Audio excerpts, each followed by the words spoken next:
Bon les amis, on se retrouve pour la deuxième partie de l'histoire un petit peu de l'explosion de cette Mini. C'est parti. On a reçu 48 heures après toutes les pièces. Donc là j'ai deux joints pour permettre de remonter de manière étanche le système là. J'ai un nouveau Calorsta, une nouvelle durite en silicone et j'ai racheté un bouchon de radiateur. Pourquoi? Parce que déjà c'est pas normal qu'il ait explosé, parce que le bouchon de radiateur doit tout simplement permettre lors d'une montée en pression une évacuation du liquide de refroidissement. Or là la durite elle a lâché, elle n'était pas abîmée, donc ça veut dire qu'il y a eu une trop grosse montée sous pression du liquide de refroidissement. Donc ça veut dire techniquement que le bouchon ne faisait plus son travail comme il le devait. Donc du coup on le remplace, comme ça on repart sur une bonne base. Donc les amis, c'est parti, on va tout remonter. J'ai un produit en test de chez Xenom, donc le produit n'est pas du tout validé, il est en test comme je viens de vous le dire. Donc il n'est pas disponible sur notre boutique et je ne sais pas encore s'il fonctionne bien. C'est tout simplement un produit qui permet le nettoyage des circuits de liquide de refroidissement. Comme vous le savez, dans la première partie de vidéo, on a nettoyé tout le circuit avec un détergent moteur et de l'eau sous pression, mais je suis convaincu qu'au fin fond des recoins du moteur, il reste encore un petit peu de saleté. Donc le fait de mettre un nettoyant dans le circuit va me permettre d'aller décoller toute la saleté qui reste, et dans 1000 km, je vais refaire une vidange du liquide de refroidissement afin déjà d'une de voir si le produit est efficace et de deux de pouvoir retirer tout ce que je n'ai pas pu retirer lors du rinçage. Donc là vraiment on va faire le montage définitif, mais on va d'ici 1000 km remplacer le liquide de refroidissement pour évacuer une dernière fois tout ce qui potentiellement resterait dans le véhicule. Donc voilà pour le petit produit que je vais insérer lors du remontage. Au niveau de la méca, là tout simplement on va refaire tous les plans de joints propres, on va démonter tous les vieux joints tout pourris ici, on va tout refaire propre et puis après on va tout rassembler, remettre en eau, vérifier la durite de dessous.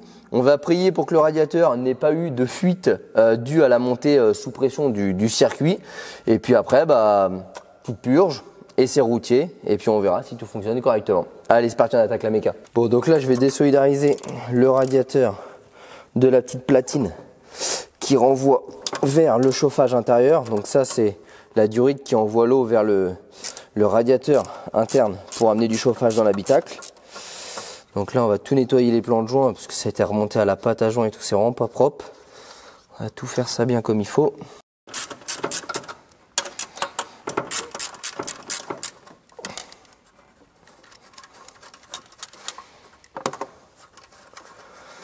Bon, déjà le moteur est beaucoup plus propre, puis ça a permis de mettre également en évidence le fait de nettoyer, que la peinture du cache-culbut était totalement morte. Donc là on va en profiter, on va refaire tout ça au fur et à mesure. Comme ça va être bien joli.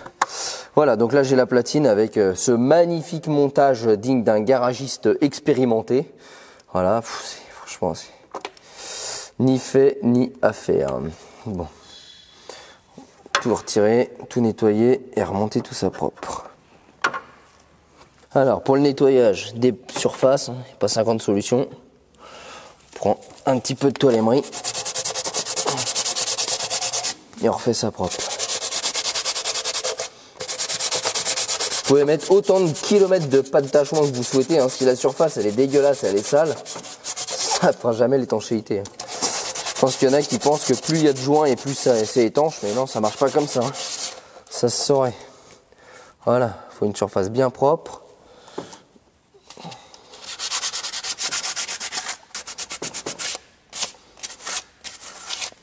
Donc là on voit il n'y a plus de saleté qui se décroche, mais on a toujours un petit peu ce côté un petit peu rougeâtre dans le moteur, donc tout simplement la couleur rouille. Donc c'est pour ça que je préfère vraiment mettre un petit nettoyant avant, pour tout simplement refaire une petite vidange et être sûr que tout ça soit propre et que cette aventure là ne se reproduise pas loin du garage. Bon, donc là on dégraisse toutes les parties. Petit nettoyant enfin qui est validé, dispo sur notre boutique officielle www.mytlegarage.fr. Tous les liens sont en description des vidéos. Hop. Alors maintenant on va aller s'occuper de la partie qui vient dessus, donc celle-ci, parce qu'elle a quand même pas mal de crasse dedans, donc on va passer un petit coup de brosse métallique, pareil pour éviter de remonter quelque chose de sale quoi. Autant faire le boulot jusqu'au bout. Même les vis sont pleines de pâte à joint, donc là on va nettoyer tout ça. Là ce qui m'intéresse c'est vraiment d'aller nettoyer ce qu'il y a là-dedans. Alors, hop. Voilà. Tout ce que je vais décoller là, c'est ce qu'il n'y aura plus dans le moteur. Hop.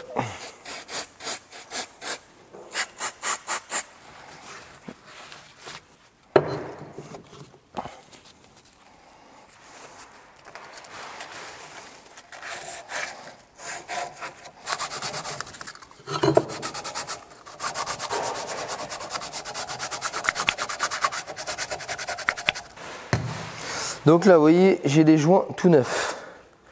Un joint papier et un joint un petit peu cartonné. Donc j'en ai un qui vient à cet endroit-là sur mon Calorsta et j'en ai un autre qui vient sous ma platine là-bas. Alors joint papier, on peut rajouter de la pâte à joint. Bon, je dis bien on peut. Honnêtement, ça sert à rien. Si les surfaces sont bien propres comme on vient de le faire, il n'y a pas de risque de fuite. C'est uniquement le serrage qui va faire l'épaisseur sur le papier. Là, on est sur un joint un peu carton, c'est pareil. Il n'y a pas besoin de faire de la pâte à joint. Par contre, si vous êtes sur un joint en liège, il y a deux écoles. Il y a ceux qui vont le baigner dans l'huile, où en fait vous allez le faire gonfler et après on le serre. Ou alors, il y a ceux qui vont mettre de la pâte à joint des deux côtés. Bon, moi, sur les joints en liège, je fais partie de l'école où je mets de la pâte à joint des deux côtés. Encore une fois, ça reste vous qui voyez, quoi. Bon, donc là, on va tout réassembler. Alors là, il y a un petit emboîtement à faire qui est un peu casse-bonbon. Donc là, on met le premier joint, la platine, le Calorsta qui vient dans la gorge ici. Donc moi, j'ai pris un Calorsta basse température, hein, c'est 74 degrés. Ensuite, on met le gros joint, le morceau du dessus, le joint dessus. Comme ça, on est sûr qu'on ne va pas le déchirer. Et ensuite, on vient mettre nos vis. Approchez les vis.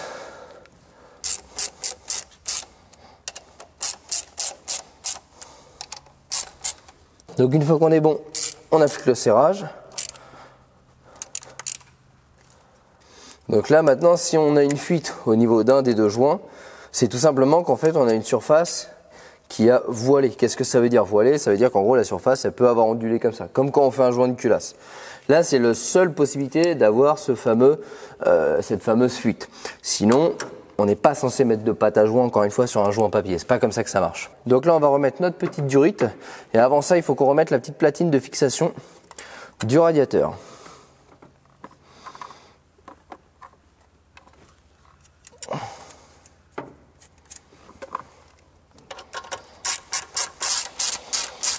Tac, et là on remet notre durite avec nos deux colliers. Alors là il faudra certainement couper la durite. Je pense que ça va être une durite qui doit s'adapter. Donc là on est sur une durite qui je pense est refabriquée. Donc elle n'est pas sur de la pièce d'origine parce que je ne l'ai pas trouvée. Là on est sur la durite qui je pense est d'origine. On voit qu'on a une petite différence de forme et de longueur. Donc je pense qu'à mon avis celle-ci va être à retailler. Donc là on va la présenter dessus. Voir un petit peu si on a besoin de la retailler un coup. Donc là on est sur une durite silicone. Parce que là si je viens la mettre comme ça, vous voyez on risque d'avoir un petit pli. Donc là on va la mettre à blanc. Voir si le pli est acceptable. Ou si voilà, là on a un pli qui n'est pas acceptable. Donc là il va falloir qu'on recoupe un petit peu la durite pour pouvoir dégager cet angle là. Parce que là c'est pas du travail de monter ça comme ça. Ça va plier et vous voyez là c'est en train de déboîter. Donc là très clairement il faut tailler. On prend la dimension, direction établie et on coupe. Donc là je vais tailler petit par petit, donc là je vais tailler un bon centimètre pour voir si on est bien dans ce qu'il faut. Voilà. On va la représenter sur le véhicule. Voilà. Là, on a quelque chose d'un peu plus acceptable. Voilà, on aura difficilement de quoi faire mieux. Donc là c'est parti, on remonte.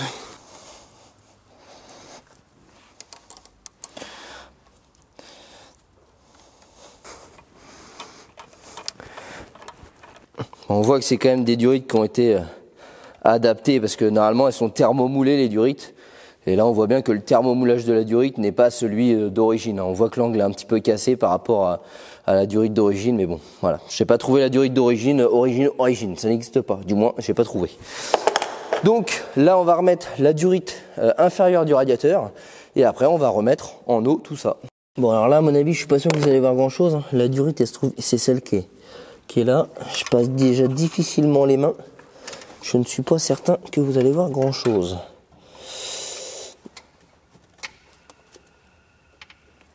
Elle va même être pas pratique à remettre. Alors faut déjà que je lui mette le collier. Je passe pas la paluche. Bon donc là on va terminer le serrage du collier. Alors là il n'y a vraiment pas beaucoup d'accès. Hein. Bon donc là maintenant qu'on a terminé le serrage, hop on va pouvoir remettre en eau le système de liquide de refroidissement. Donc là, il me reste un petit peu de liquide ici. Donc on va mettre un premier litre et après on va mettre le produit détergent dedans. Et je rappelle que dans 1000 km, on va revidanger pour la simple et bonne raison que je suis convaincu qu'il y a des endroits où j'ai pas réussi à retirer 100% de la saleté. Et donc je mets un produit que j'ai actuellement en test pour venir nettoyer la saleté du liquide de refroidissement.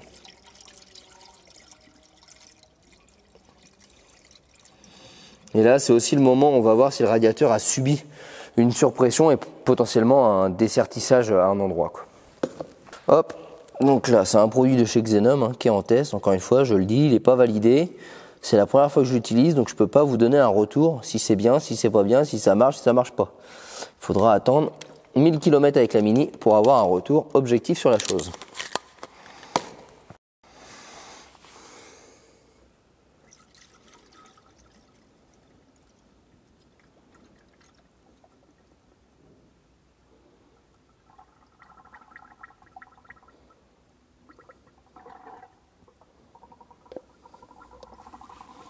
Donc là maintenant, plusieurs étapes. On a le niveau ici, mais on n'a clairement pas rempli tout le liquide de refroidissement. Donc là, il va falloir démarrer le véhicule pour que la pompe à eau puisse en envoyer dans le bloc moteur.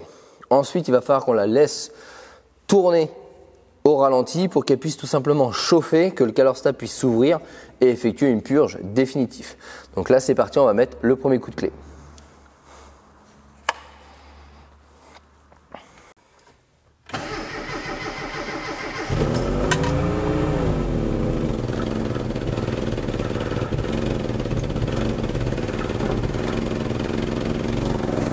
Voilà, donc là je la fais tourner volontairement à un régime très faible pour juste permettre d'envoyer le liquide de refroidissement dans le bloc.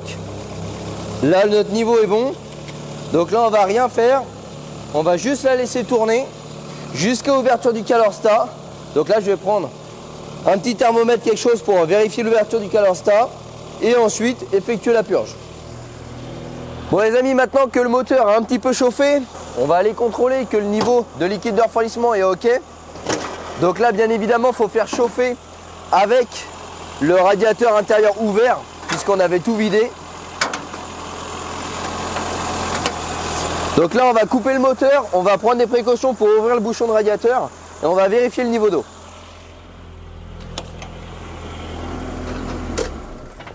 Voilà. Donc là, faire attention quand même parce que le circuit est toujours un petit peu sous pression. Donc on ouvre tout doucement. Voilà.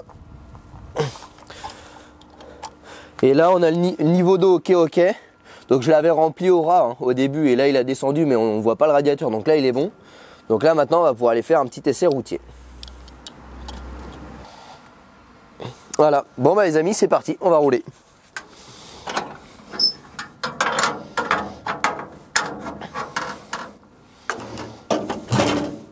Ouais les amis, c'est parti, on va faire un petit essai routier après la purge du liquide de refroidissement. Donc là on a la chance, il y a le soleil qui est arrivé, ça a permis de sécher un petit peu les routes et on va voir un petit peu ce que ça donne. Donc là dans un premier temps on va rouler cool, on va voir si tout se passe bien, si la montée en température se fait correctement, qu'il n'y ait pas de hausse de température.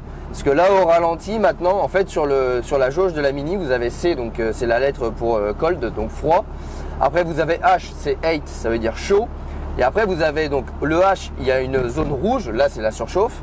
En dessous le H, il y a un trait blanc. Et entre le H et le C, vous avez un point blanc.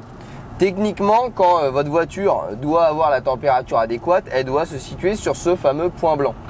Le tiret, ça veut dire que ça commence à chauffer, mais vous êtes toujours dans la bonne plage. Généralement, vu que c'est des moteurs qui sont refroidis par la vitesse du moteur, donc c'est-à-dire qu'il n'y a pas de radiateur, il n'y a pas de ventilateur électrique, c'est uniquement la vitesse du moteur qui fait souffler l'air sur le radiateur. Et ben en fait, quand vous êtes dans les bouchons, vous avez une température qui est plus accessible que quand vous roulez. Donc c'est pour ça que vous avez différents stades et graduations sur le compteur. Et là, en l'occurrence, avant, elle était toujours à ce trait blanc, donc entre moteur très chaud et surchauffe. Mais elle n'est jamais allée dans la surchauffe. Hein. Et bon, à mis à part, avant d'avoir vu ça sur les RTA, ça ne me choquait pas plus que ça parce qu'elle ne chauffait pas. Et là, maintenant, on est pile à ce fameux carré blanc. Donc ça veut dire qu'on a une température moteur qui est beaucoup plus faible que depuis qu'on l'a acheté.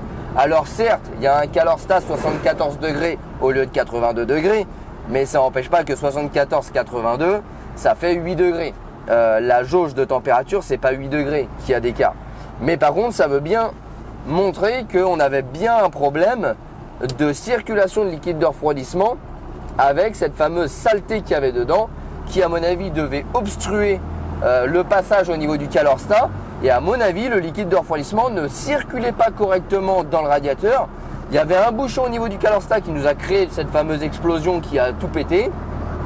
Et à mon avis, le radiateur en était plein également, ce qui fait que le liquide, vu qu'il circulait mal dans le radiateur, d'une, il y avait une surpression qui se faisait, et de deux, on avait également un problème de refroidissement parce que le radiateur, l'eau doit circuler proprement dedans pour libérer les calories sur le cuivre du radiateur et que après ça refroidit.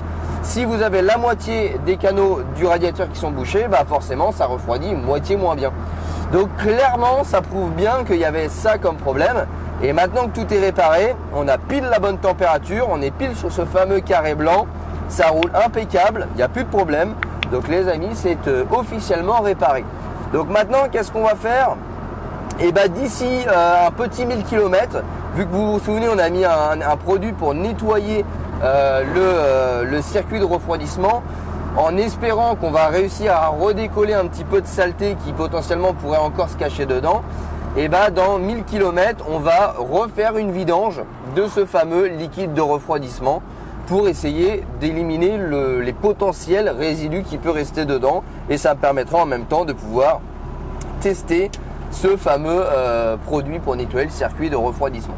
Donc voilà les amis, un petit peu ce que je peux vous dire. C'était pas du tout prévu, c'était pas une vidéo prévue, mais en même temps elle a mis en évidence un problème important sur la voiture, parce que le fait d'avoir roulé comme ça, d'une, ça aurait pu péter loin de la maison. Alors bien évidemment, il n'y a absolument aucun rapport avec l'engine flush, vous l'avez compris. Là, c'est vraiment un problème lié à l'encrassement du circuit de refroidissement. Et entre guillemets, ça nous est arrivé heureusement au moment de réaliser la vidéo de vidange, c'est-à-dire à domicile. Parce qu'avec la Mini, on a quand même pas mal roulé depuis qu'on l'a et ça aurait pu péter à tout moment. Et au-delà de ça, ça aurait pu péter surtout loin de la maison. Donc là, plus d'eau, ça veut dire remorquage, ça veut dire tout ça. Donc ça aurait pu être la vraie galère. Donc voilà, vraiment la chance dans notre malheur, c'est que c'est arrivé à domicile à la maison. On a pu réparer tout de suite. Et j'ai envie de dire heureusement que ça nous est arrivé parce qu'on aurait pu avoir une surchauffe sans que ça explose et ça aurait entraîné un joint de culasse. Et là, ça aurait pas été la même musique. Alors même si ça reste facile à faire sur cette voiture-là, c'est toujours dommageable d'avoir un joint de culasse à faire. Alors là, on croise le papa, hop.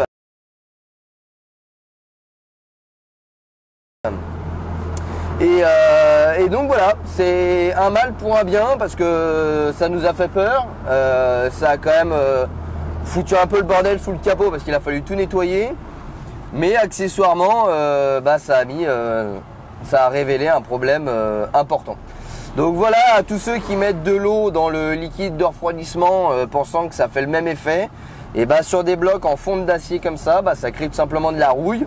La rouille crée du dépôt, le dépôt vient à se décoller, il se décolle, il vient boucher les conduits de radiateur et de CalorStat, le circuit monte en pression et ça pète au point le plus faible, en l'occurrence notre fameuse durite.